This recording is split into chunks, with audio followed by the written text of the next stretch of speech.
बनाया गया आपसे था। ये जानना चाह रहा हूं, आप तो एक्टिविस्ट है तरुण जी, मैं आपसे ये जानना चाह रहा हूं कि ये स्थिति उत्पन्न क्यों हुई? आपको क्या लगता है ये किसकी लड़ाई है? मोदी जी की लड़ाई है केजरीवाल से, बीजेपी की लड़ाई है आम आदमी पार्टी से? लड़ाई है क्यों?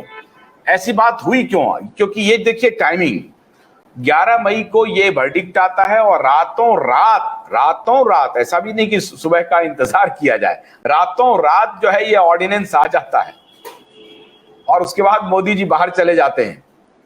तो ये रातों रात जो ऑर्डिनेंस आया, ये क्यों आया? आपका एक्टिविज्म का जो विजडम है वो क्या कहता है कि ये अरविंद केजरीवाल क्या हैं जिसके खिलाफ केंद्र सरकार को इतना सख्त ऑर्डिनेंस लाना पड़ रहा है, और वो भी एकदम जल्दबाजी में? क्यों कर रहे हैं ऐसा?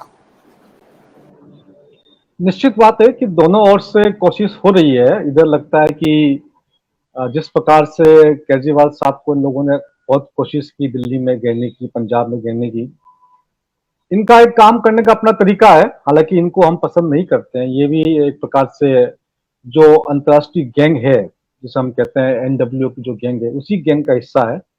ये भी सबसे पहले दिल्ली के अंदर लॉकडाउन और स्कूल बंद करने की घोषणा करने वाले व्यक्ति यही थे। तो हम तो इनको बिल्कुल पसंद नहीं करते हैं, परंतु इनके साथ साथ जो देश के राज्यों के तमाम मुख्यमंत्री लगभग सब ऐसे के ऐसे ही हैं, और जिम्मेदारी निश्चित तौर से सेंट्रल गवर्नमेंट की भी थी इस पूरे मामले के अंदर। तो सभी लोग एक ही थैली के चट्टे बट्टे हैं। ये नहीं चाहते कि ये आगे आ जाए, ये नहीं चाहते कि ये आगे आ जाए, लेकिन इन सबको पता नहीं कि इनके ऊपर और कोई बैठा हुआ है जो इन तीनों को नचा रहा है। इन तीनों को, इसमें आपका ये राहुल जी भी शामिल है। तो बार बार मोदी जी के सामने राहुल जी को कभी उठा देते हैं, कभी केजरीवाल साहब को उठा देते हैं। तो मोदी साहब को लगता है कि भाई ऐसा नहीं हो कि ये उठ के सामने आ जाए, जो ताकतें उठाती है। देखिए बाकी बात तो ठीक होगी, मैं आपको एक और एग्जांपल दे रहा हूं जी।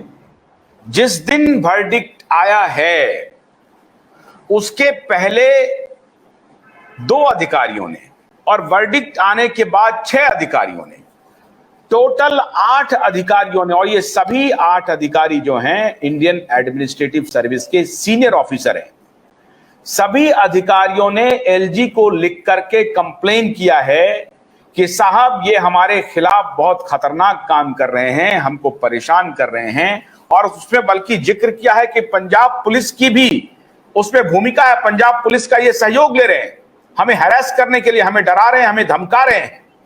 यह जो व्यवहार है केजरीवाल जी का, वो 8 दिन में अधिकारियों के लिए एक प्रकार से कोहराम मच गया। 8 दिन तो छोड़िए, 12 घंटे में ही कोहराम मचना शुरू हो गया।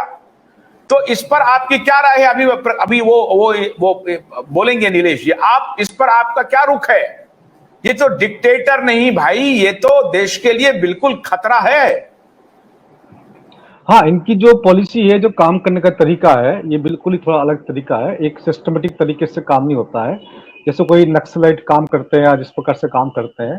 तो निश्चित तौर से देश के लिए तो खतरा है ही, और जिस प्रकार से एक दूसरे स्टेट, आपने बताया कि पंजाब की पुलिस का सहायता लेकर के दिल्ली के अधिकारी को दबाना, तो ये बड़ी शर्मनाक बात है कि आप किसी अपने ही स्टेट की, किसी सरकार के पुलिस अधिकारी को लेकर के अपने अधिकारी को आप परेशान कर रहे हैं, दबा रहे हैं। तो निश्चित तौर से ये तो है ही है।